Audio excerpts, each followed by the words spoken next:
నమస్కారం. ఘంటారావానికి స్వాగతం. ముందుగా ప్రధానాంశాలు. ప్రజాసేవకు పూర్తి స్థాయిలో సిద్ధమైన భూభారతి ఈ నెల 14న ప్రారంభించనున్న ప్రభుత్వం.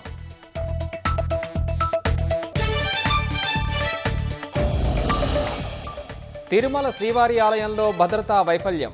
పాదరక్షలతో మహాద్వారం వరకు చేరుకున్న 3 వ్యక్తులు.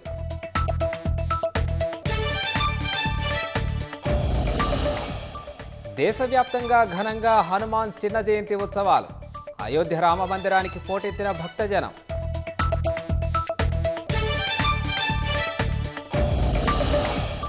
భారత్లో పర్యటించనున్న యుఎస్ ఉపాధ్యక్షుడు వాన్స్ ప్రధాని మోదీతో భేటీ అవుతారని వాషింగ్టన్ వర్గాల వెల్లడి.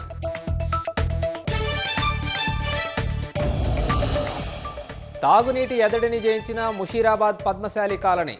ఇంటింటా ఇంకుడు గుంతల నిర్మాణంతో జల సవ్వడులు.